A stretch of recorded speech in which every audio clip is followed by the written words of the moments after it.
गुरु वंदना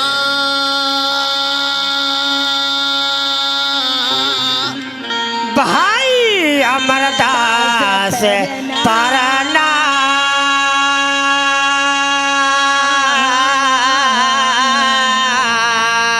बालक दास गुरु सुबरा जमा सीधा हुए सबका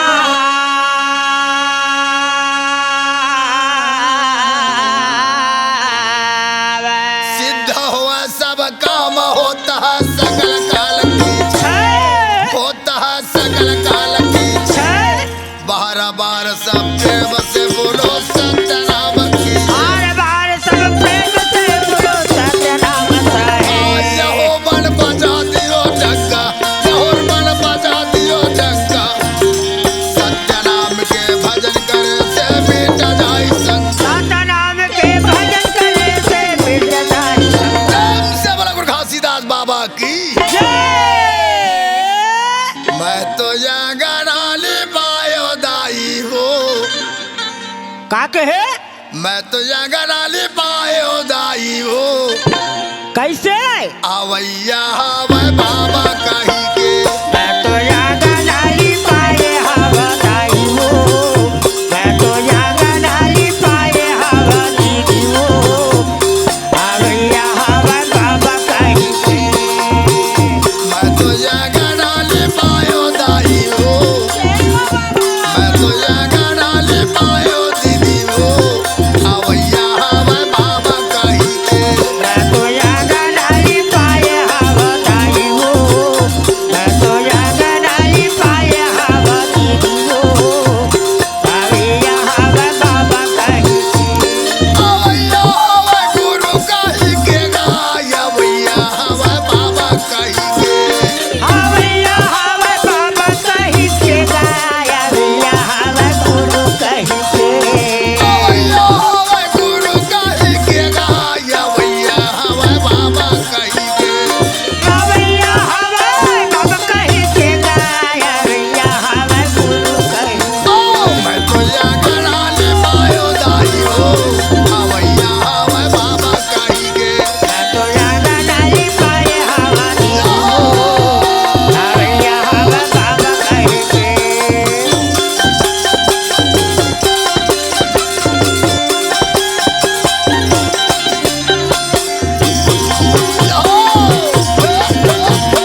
रामपुरस की जय।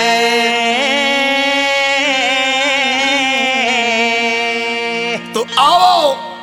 भाग एक में गुरु बाबा घासीदास की जन्म कथा सुने। भाग दो में मां तमरोदन के स्वर्गवास की कथा सुने।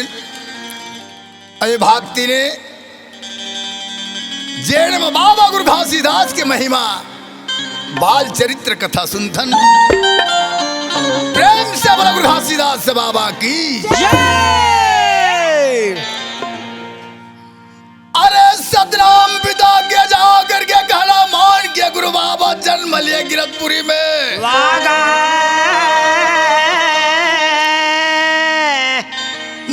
तमरोदन महंगू दाद बाबा के घर में जाके सुंदर घासी नाम से प्रकट हुए।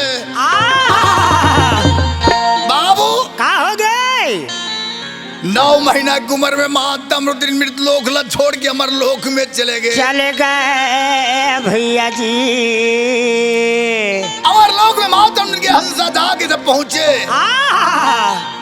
फूल के सेज में विराजमान सतनाम पिता कहते देख तो बेटी अमरोदन तौर पर जगह खाली करके रखे हूं।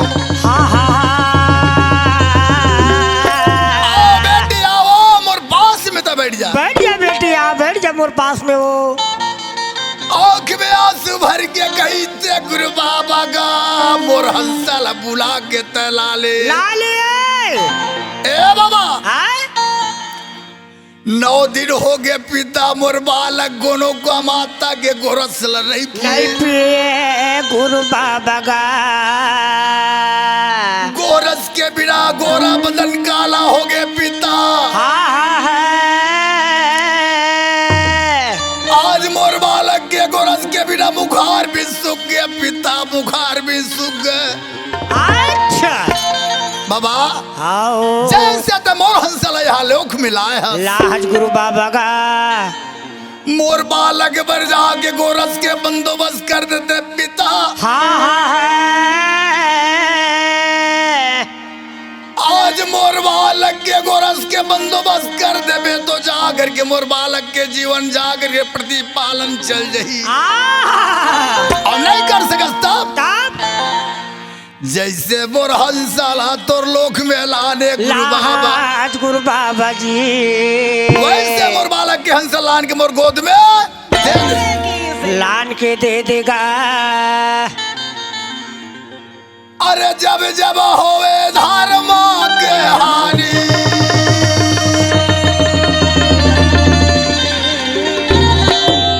बाढ़े असुर या धमा।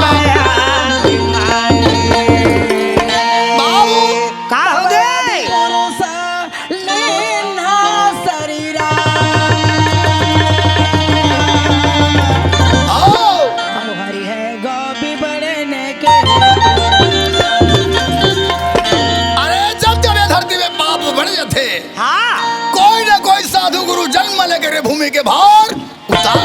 उतार थेगा। धरती माता गौ के भेष बना के सतनाम पिता के देश में प्रार्थना करे गुरु बाबा। हाँ गुरु बाबा का। जगत के गुरु जाके गिरतपुरी में जन्म ले पिता। 9 दिन हो गए गोरस नहीं पिए गुरु बाबा का। आज बोला ले जाके मृत लोक में छोड़ दे गुरु बाबा। गोरस पिला के मैं गुरु बाबा के प्रतिपालन करूं गुरु बाबा का। और जैसे अन्न पानी भोजन पानी खा धरी तो मैं अपन लोक में आ जाऊं, वापस आ जाऊं। बाबू ओए रात के समय जाके के सपना में महंगू दास बाबा कही थे सतनाम पिता। तोर घर में गौ माता लान के छोड़ा था महंगू दास। तोर घर में गौ माता लान के छोड़ा था जे कर गोलक पिला के तोर बालक के प्रति पालन कर ले बेगा। बाबू ओए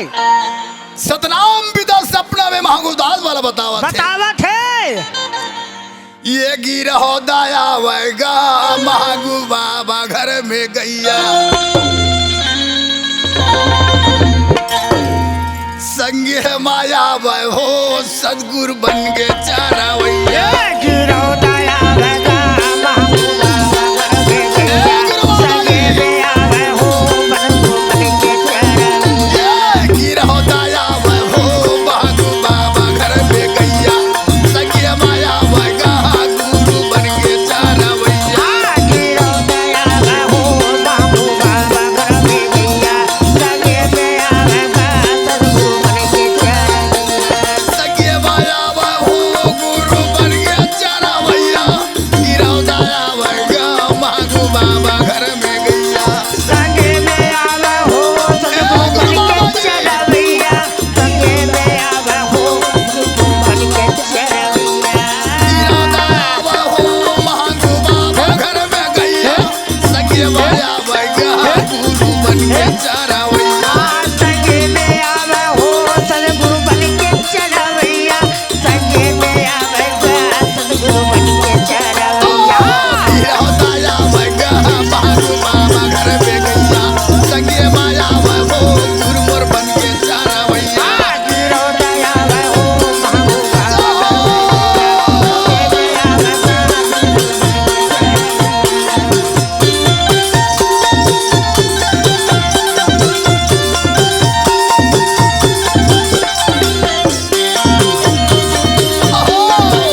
बाबा का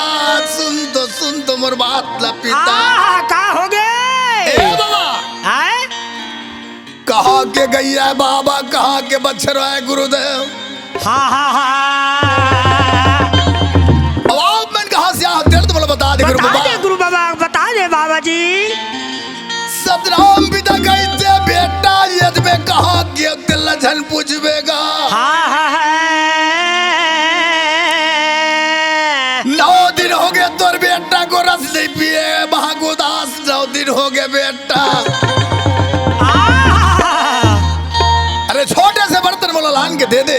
आओ गोरस निकाल के तोला देवा थवा मांगू देवा खाओ आए गोरस ले जाओगे तोर बालक लो पिला दे पिला देगा बर्तन में गोरस निकाल के सतनाम पिता महागुदास को बला देते होगा महागुदास वो गोरस ले जाके घासी बाबा के पास पहुंच गएगा वाह भाई गोरस लगा घासीदास बाबा मुखार में डालते अच्छा मुंह टेढ़ा कर दी गुरु बाबा टेढ़ा कर दी गुरु बाबा का महागुदास बाबा मन में सोचते हो या आज ये गोरस लत्ता नहीं पियता जे बेटा तोला कहा के तोर भैया ललाने का लानगा तो कौन मौत तक गोरस पिलाई घासी सतनाम पिता के पास में आगे गई से गुरु बाबा का हा गए जैन गोरस लत्ते दिए बाबा वो गोरस ले जाके बोर बालक पियावा तब गुरुदेव तब का हो गए मूला टेढ़ा कर दी बाबा वो गोरस नहीं पियते नहीं पिए भाई सतनाम पिता के थे बेटा का हो गए अरे वो गोरस नहीं पीते तोर बालक मोर गोद में लान के दे देगा लान के दे देगा अपन हाथ में तोर बालक मैं गोरस पिला देता हूँ या बालक ले जाके सतनाम पिता के गोद में दे थे सतनाम पिता बाबा के रंग रूप देखे देखत पुण्य के चंदा के समान बाबा के काया भरा थे जी भाई बाबू का हो गए सतनाम पिता बालक के रंग रूप देख के मुस्कुरा लगे बाबा के रंग रूप देख के जा कर गया बालक जाग मुस्कुरावा थे दोनों मुस्कुरावा थे सतनाम पिता गोद में पा रहा गुरु बाला होगा गोरस निकाल के बाबा पिलावा था वह भैया भाई पेट भर के गुरु बाबा सतनाम पिता के हाथ से गोरस पिया था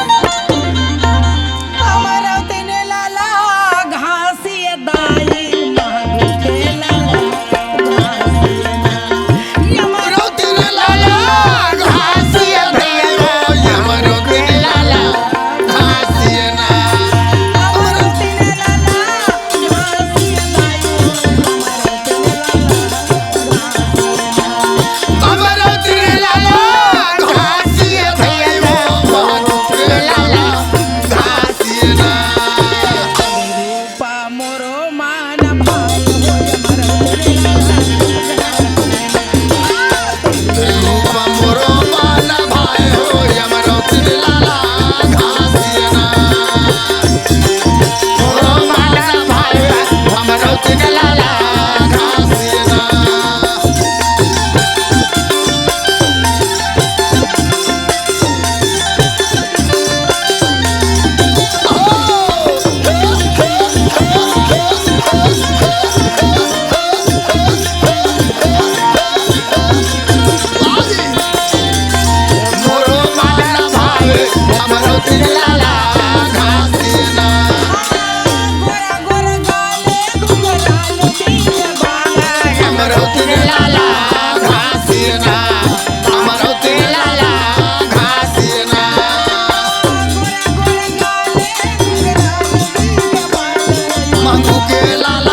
बालक गई थे बेटा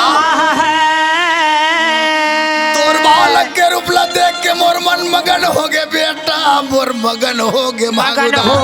गेगा मांगूदास का हो गए आ तोर बालक गोरख पी करके सुंदर नींद में सो गएगा सो गए ले जाके घर में सुवा देवे बेटा घर में सुवा देवे मांगू और दिन बाद याद रखबे मोर का बात जंगल में गौ माता चारा चरबर जाही बेटा चरवाहा बन के झन जावे मांगू या आओ गला में अगर गिरवा मत डालबे अच्छा तीसरा बात झूठा भोजन बेटा गौ माता दर्जन खिलावे खिलावेगा बाबू हाँ सतनाम पिता जाकर के सुंदर अमर लोक में चले गए चले गएगा बाबा के सेवा बजाते देख तो देख भागू दास बाबा मगन हो गए भाई गौ माता के गोरख पिए बाबा गुरु घासी के काया महान हो गए जी या बाबा के रंग रूप गोरे गोरे गाल घुंघरालू जैसे बाल बाबा के काया चंद्र पूर्णिमा कस दिखाते बाबू हाँ 2 साल तक के गौ माता गोरख पिलाए गुरु बाबाला होगा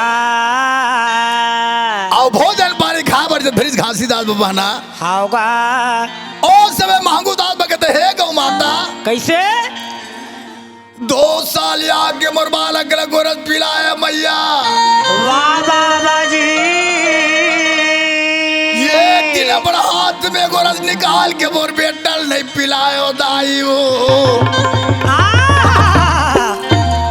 आज अपना हाथ में गोरख निकाल के मोर घासिल पिला दे पिलाले था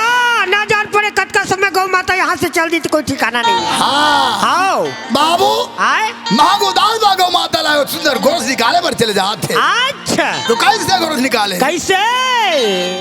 दुहाता हवे गैया दुहाता हवे गैया गा मांगू दास बाबा दुहाता हवे गैया हो मांगू दास बाबा ये दुहाता हवे गैया गा मांगू दास बाबा दुहाता हवे गैया गा मांगू दास बाबा दुहाता हवे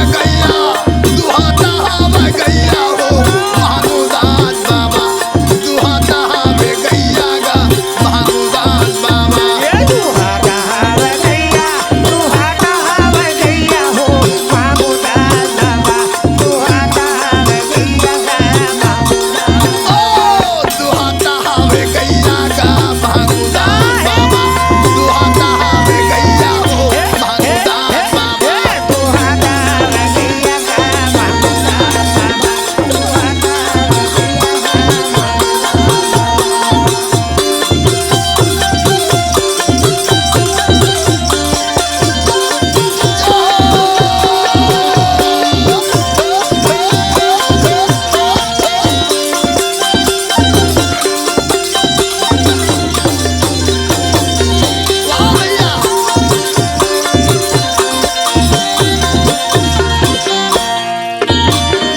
धरे है गिलास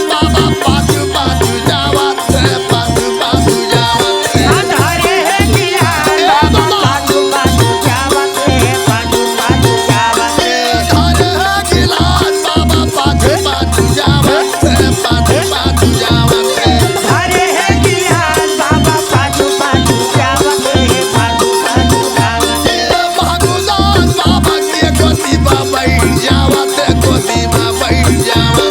मांगू दास बाबा के गोदी में बैठ जावत है गोदी में बैठ जावत गोदी में बैठ जावत है गोदी में बैठ जावत गोदी में बैठ जावत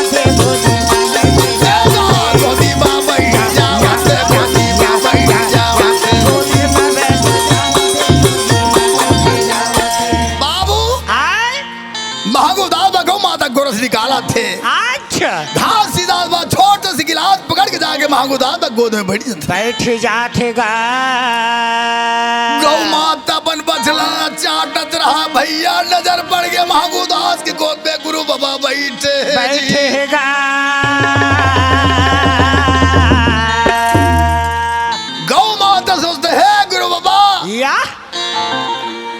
2 साल तुले आगे मैं गुरत पिलावा था पिता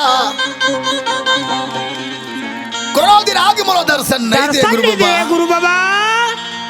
आवाज जाए के समय अन्य समय मोला दर्शन देवत आगे दर्शन देवा था गुरु बाबा जी बाबा दर्शन लपा के आपके के लगी हाँ